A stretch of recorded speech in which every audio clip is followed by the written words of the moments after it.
তুমি কি জানো, শুধু একটা শব্দ তোমার ভাগ্য বদলে দিতে পারে। যে আমল একজন গরিব রুটিওয়ালার দোয়া অলৌকিকভাবে কবুল করিয়েছিল, যে আমল পাহাড় সম সমস্যা দূর করে, রিজিক বাড়ায় আর দুশ্চিন্তা শেষ করে, আজ জানবে সেই শক্তিশালী আমল ইস্তিগফারের অবিশ্বাস্য রহস্য। শেষ পর্যন্ত দেখো, কারণ হয়তো তোমার জীবন বদলানোর চাবি লুকিয়ে আছে এই ভিডিওতেই। আসসালামু আলাইকুম ওয়া রাহমাতুল্লাহ। সম্মানিত দর্শক, আমাদের আজকের এই বিশেষ আয়োজনে আপনাদের সবাইকে স্বাগতম।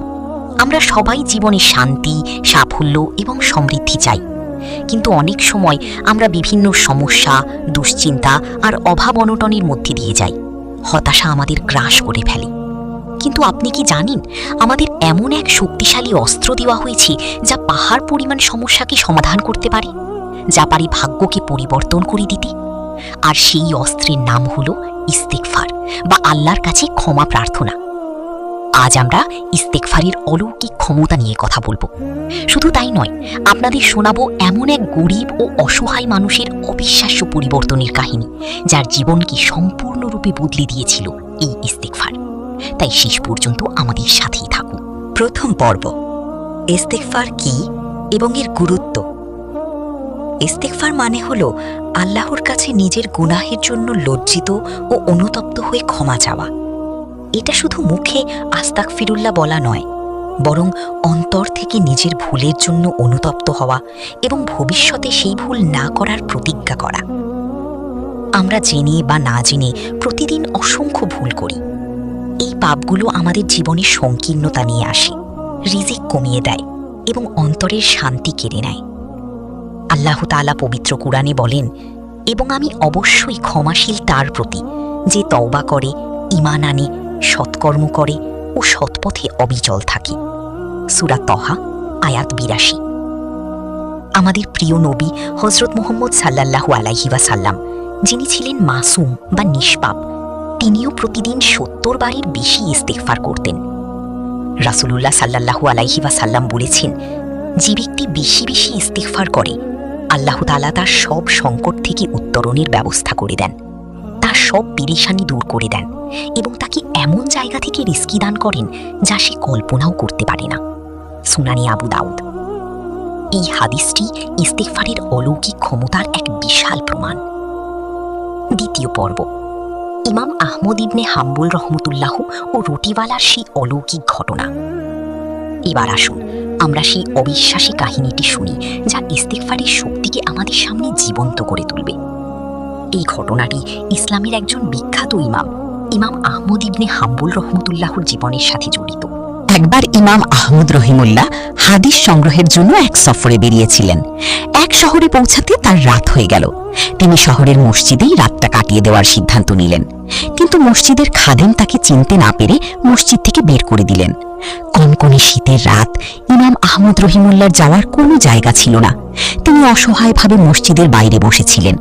এমন সময় একজন রুটিওয়ালা বা রুটি বিক্রেতা এই দৃশ্যটি দেখতে পান। একজন বয়স্ক মানুষকে এভাবে বসে থাকতে দেখে তার মায়া হলো এবং তিনি ইমাম আহমদকে তার সাথে তার বাড়িতে রাত কাটানোর জন্য অনুরোধ করলেন।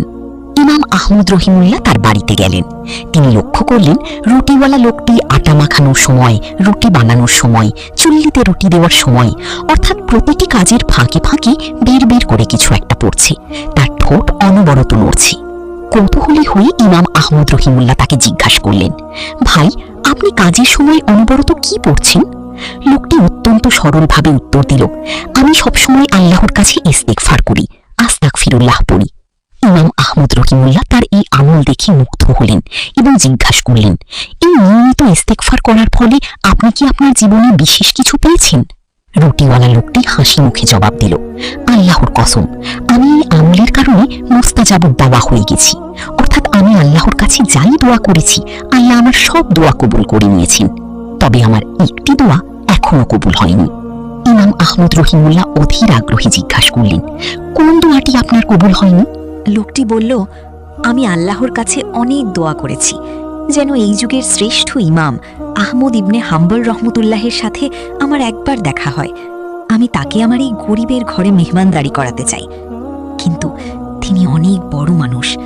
আমার মতো একজন সাধারণ রুটিওয়ালার বাড়িতে তিনি কেন আসবেন? এটাই আমার একমাত্র অপূর্ণ দোয়া। এই কথা শুনে ইমাম আহমদ ইবনে হাম্বল রহমতুল্লাহের চোখে পানি চলে এলো। তিনি আবেগ আপ্লুত কণ্ঠে বললেন, আল্লাহু আকবার। হে আল্লাহর বান্দা, তোমার দোয়া এমনভাবে কবুল হয়েছে যা তুমি কল্পনাও করতে পারোনি। আল্লাহ শুধু তোমার দোয়া কবুলই করেননি, বরং আমাকে, আহমদ ইবনে হাম্বলকে তোমার দ্বার প্রান্তে টেনে নিয়ে এসেছেন। আমি আহমদ ইবনে হাম্বল। সুবহান আল্লাহ।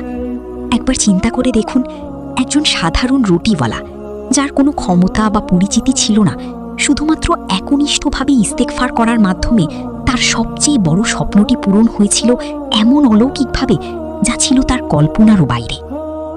তৃতীয় পর্ব, ইস্তেগফারের আরও কিছু অলৌকিক উপকারিতা। ইমাম আহমদ এবং রুটিওয়ালার ঘটনাটি কোনো বিচ্ছিন্ন ঘটনা নয়। ইস্তেগফারের এমন অসংখ্য ক্ষমতা রয়েছে যা কোরআন ও হাদিস দ্বারা প্রমাণিত। 1. রিজিকের দরজা খুলে যায়। যারা রিজিকের সংকটে আছেন, চাকরিতে সমস্যা বা ব্যবসায় মন্দা যাচ্ছে, তাদের জন্য ইস্তেগফার এক অব্যর্থ সমাধান। সূরা নূহের 10-12 আয়াতে আল্লাহ তাআলা বলেন, তোমরা তোমাদের রবের কাছে ইস্তেগফার করো, নিশ্চয়ই তিনি অতি ক্ষমাশীল। তিনি তোমাদের উপর অজস্র বাড়িধারা বর্ষণ করবেন।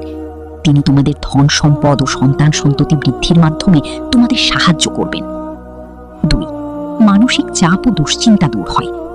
হাদিসে যেমন বলা হয়েছে, ইস্তেগফারকারীকে আল্লাহ প্রতিটি দুশ্চিন্তা থেকে মুক্তি দেন। এটি অন্তরে প্রশান্তি নিয়ে আসে এবং অস্থিরতা দূর করে। 3. সন্তান লাভ। হাসান বসরি রহমতুল্লাহের কাছে এক ব্যক্তি সন্তান না হওয়ার আক্ষেপ নিয়ে এলে তিনি তাকে ইস্তেগফার করার পরামর্শ দিয়েছিলেন, যা সূরা নূহের আয়াত দ্বারা প্রমাণিত। 4. আল্লাহর আযাব থেকে মুক্তি। পবিত্র কুরআনে বলা হয়েছে, আল্লাহ কোনো জাতিকে ততক্ষণ শাস্তি দেন না যতক্ষণ তারা ইস্তেগফার করতে থাকে। সূরা আনফাল আয়াত 33। তাই ইস্তেগফার আমাদের জন্য এক ধরনের নিরাপত্তা বর্ম। 5. দোয়া কবুল হয়। রুটিওয়ালার ঘটনাটির মতোই ইস্তেগফার দোয়া কবুলের অন্যতম একটি মাধ্যম। কারণ যখন বান্দা নিজের গুনাহ স্বীকার করে আল্লাহর কাছে ফিরে আসে, আল্লাহ তার প্রতি সন্তুষ্ট হন।